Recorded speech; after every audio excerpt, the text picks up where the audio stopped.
Hello there, ladies and gentlemen. This is Orphan Last, aka Skylar Madison, and today I have a really unconventional video for the week. So far, everything on my channel has been created by me, start to finish. Even when it's been fan art. Although I didn't create the intellectual property for the fan art, the actual fan art has been made 100% by me. However, this image that I'm going to be working on is a little bit different. On the screen right now you see some pixel art, which was created by an indie video game production company called Heart Machine. And this particular image is part of the opening movie clip in their game Hyper Light Drifter. And that's basically the image that I'm going to be working off of. Now, if you haven't played Hyper Light Drifter, it's an extremely competent Zelda-like with Metroidvania elements and hyper-stylized pixelated graphics. And if you haven't played this game, I've just got to say, you're missing out. This game sings my soul. And I'm not sponsored to say that or anything. I just mean that at the bottom of my heart. This game sings my soul. I love this game from the gameplay to the art direction, the color palette, all the way down to the soundtrack, to the way they executed its meaningful and emotional brand of storytelling. This game is damn near perfection, as far as I'm concerned. Now, that image that was on the screen at the beginning of the video, there have been occasions when I've created sketches that have been crafted and generally looked fairly similar to how that image was composed. And for a number of years, I've looked at that particular image and thought to myself how much I'd love to have that particular composition rendered in my specific artistic style. And today, that's exactly what I'm doing. And it all starts with treating Heart Machine's image here as if it were a sketch. Some might say that I'm tracing, but I'm obviously putting in details that aren't in the original image. I'm interpreting things that are implied with the pixel art, and I generally think of this as more of an artistic collaboration with Heart Machine, even though it's kind of a little bit one-sided. Basically, they've produced a piece of art, and I've gone ahead and made a derivative of that artwork. And here you can see me taking creative liberties. This disease monster here that you see me doing the line work for, the fan base tends to call this creature Judgment because of some tarot cards. But I don't think naming characters off of, a product like tarot cards, merchandise, I don't think that really works. I think it's a red herring that leads people to conclude things that they were never meant to conclude about the game, the story, and all of that. So I'm just going to call it the monster or the disease monster throughout the course of this video. Throughout the game, the monster is more like a disease that not only exists internally inside of the drifters. There's multiple hyperlight drifters out there in the world. It's a disease that's infected the power source that all of the technology within the world runs off of.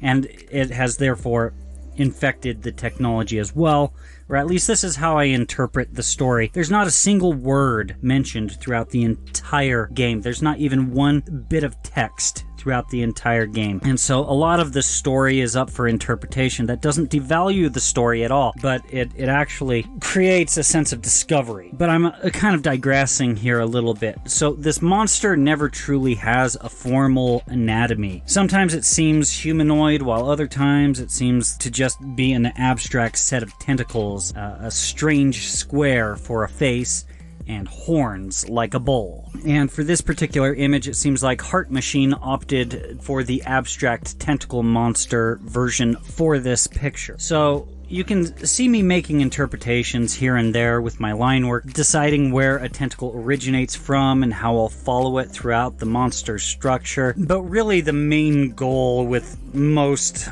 of the tentacles was to create as many overlaps and overlapping arches in order to emphasize an illusion of depth. If things appear to overlap on top of or in front of other objects, and other objects seem like they're behind other objects, then basically you've successfully created the illusion of depth on a two-dimensional surface, and that's what an artist wants. And so that's something that I was focusing on with the monster in this composition. I wanted there to be more depth depth to this creature's design. It may not be what Heart Machine would want the monster to look like, but it's just something that I think would make this particular composition look pretty dang good. And due to the pixel art nature of the original image, there were little things here and there that made it look like the monster was somewhat disintegrating, and I interpreted that stuff to be as if the monster was both melting in some parts or as simulating a bit of fire to its dark anatomy. So it's not true fire or anything, but it kind of has the same sort of look as fire would. It's weird because there's two versions of this image. If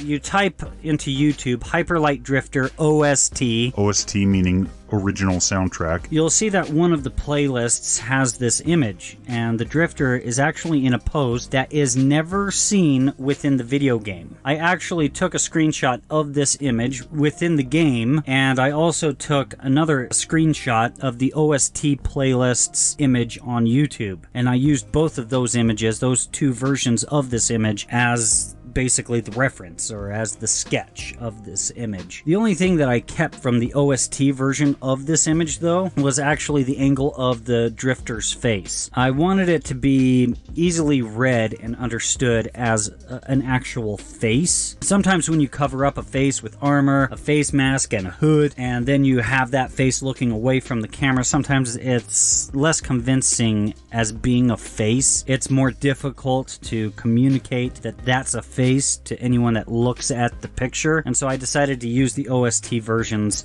face for this particular image, or version of the image. The downside to me using the profile view of the drifter's face from the OST image is that I lost a little bit of the action and the movement in the drifter's pose that's seen inside of the version that's actually viewed within the game. It was fine if the drifter's face wasn't readable in the game for that particular frame of the game, because it was a 2D animation going on there. And within the context of all of the other frames, that particular picture worked. It looked like a face because all of the other frames communicated that that little region of the canvas, or the composition, is the Hyperlight Drifter's face. So it worked in that sense, but I don't think it works as a still image. So the profile view of the face works better. So there are some creative decisions that I made, especially with the clouds in the background and the drifter himself, that isn't just copying what's already there inside of Heart Machine's renditions of this composition. This image is neither the version seen in the game or the OST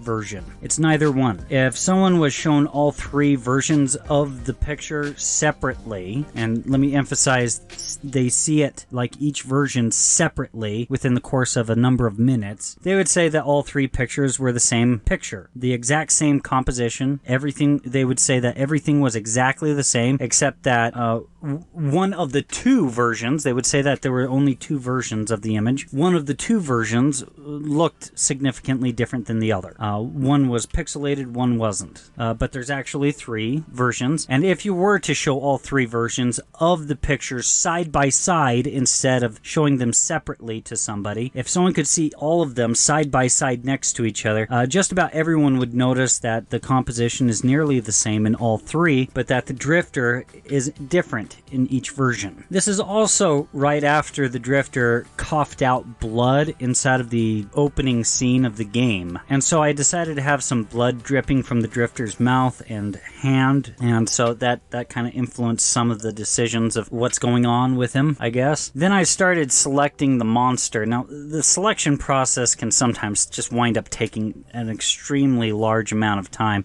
really time consuming. But once everything was selected, I went ahead and used the fill tool and filled it all with black. But I spent all that time getting all of those overlapping arches on the monster's body, and I used the fill tool and filling it all with black created an issue where all of the black line work just faded away and disappeared into the black fill that I did. So I got the layer that was the line work for the monster, and I applied a gradient map to it and gave the darkest darks on that gradient map a white color. And that wound up turning the black line work white. So now I have white line work on the monster. And that opened up all sorts of really cool opportunities for me to pick and choose which lines to keep. Most of the time, I just kept the lines whenever there was an overlapping arch. And if you don't know what I mean by an overlapping arch, I've already mentioned that term multiple times inside of this video. I have a video where I critique the Bone comic book series, where I describe what that is. But if you've already seen that video and you're still wondering what I'm talking about, when I finally show off the final version of this image and eventually wind up sharing this image on Twitter and on my Discord, you'll be able to just look at the white lines on the monster and decipher what an overlapping arch is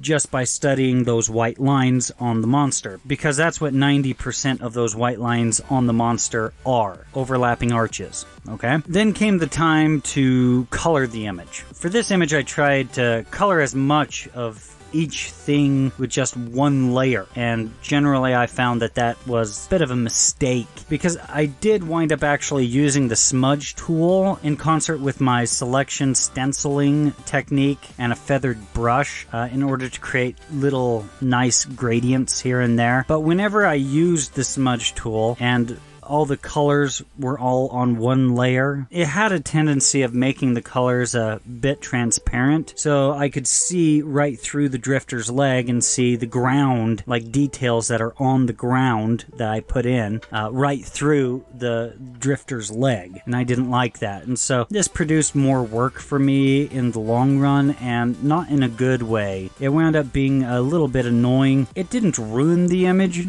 but it made the workflow kind of crappy. In general, I kind of just feel like the smudge brush worked really well, actually great, when used in concert with my usual workflow. I just don't think I should put all of the color work for each subject on the same layer. So basically, instead of having a layer for the flats of the Hyperlight Drifter, I would basically make the flats and then I would put the shadows and highlights on top of my flats. It was all just one layer, and that was a mistake. I shouldn't have done that. And it was pretty much the exact same with every object. If I had the ground there, then basically I would put down the flats for the ground, and then put the shadows and highlights on that very same layer. And that's what was causing the problem. That created extra work for me. In general, I'm happy with how the colors in this image came out, the shadows and highlights and the midtones. They all seem to work really well together. Some parts are done with a comic book sort of Todd McFarlane type of coloring style, while other parts, like the ground, it all kind of wound up looking like that rock wall and the ground and all that. It kind of wound up being more of a painterly style, and I think that that all kind of meshed together pretty well for this image. And for the clouds in the background, I didn't really take too much inspiration from the reference image. I just used a sponge brush, to be honest, and tried to experiment with the composition using variously different colors and different approaches like that. In the game, it's not that the drifter is in any one place when this composition is shown. It's more like he was being shown in a very abstract sort of way, something like a vision of what the world would look like if all of the Hyperlight Drifters fail at their mission to destroy the disease monster that's integrated itself into the body of all the Hyperlight Drifters and the body and technology of the world itself. Or at least that's how I interpret the opening cutscene and how I interpret the main antagonist of the story. So it's not like those clouds in the original image helped clarify where the drifter was in this image, since it was all just kind of like a vision. I figured that the clouds were more symbolic of the Hyperlight Drifter's brain fog whenever the disease monster is affecting him, when it starts to, I don't know, when it's like a disease monster attack. He has those occasionally throughout the course of the entire game. And towards the end of working on this image, I started to notice a few things about the coloring work that still kind of looked a little bit like a sketch. And I wasn't really labeling my layers, and that was kind of causing some of that issue. So I spent some time naming each and every single layer, and I also spent some time color coding them as well. This helped me find out which layers were causing what problems so that I could quickly find the problem and resolve it. I also decided to color my line work a bit too, especially on the Hyperlight Drifter. And I feel like that made the Drifter look less amateurishly illustrated. I think it wound up creating a lot more visual interest in the character. So here's the final version of the image, and I think it came out looking really freaking good. Once again, I'll share this image on my Twitter feed and on my Discord server. A link to my Discord server is in the video description below if you're interested in joining. Since this isn't my own personal intellectual property, and since it's mostly the same composition as what Heart Machine created, I really don't think that I could ever sell this image without being sued, so I'm not even going to try. So I'm just going to release the image out there to the public, to the world, for free, and so that you guys can enjoy it for your viewing pleasure. And if any of the developers at Heart Machine are watching, I'd love to work on any artwork, be it cover art or concept art, whatever that you'd like, that you'd want to have made for your next game that you guys are working on, which I believe is Solar Ash. But if you guys are wrapping that up and not really looking for any more artists, any other project in the future, I'd love to work for you guys or with you guys in some way. I don't know if Solar Ash is a sequel to Hyperlight Drifter. I kind of hope that it is. But in the end, I don't think it really matters if Hyperlight Drifter is its own standalone story, start to finish, its own little isolated world. In general, I love that game, and I'm looking forward to anything else that Heart Machine is producing, and I'm a fan of their work, and I would love to work with them in some way in the future. Anyways, guys, that pretty much concludes it for this video. Thank you for watching all the way to the end. If you'd like to support this channel, there's an image of a t-shirt in the upper right corner of the screen right now. It leads to my Teespring, and any support with the purchase of a t-shirt would be much appreciated. And if you've enjoyed this content and would like to see more, feel free to click on anything else that's appearing on the screen right now. Thank you very much for your time.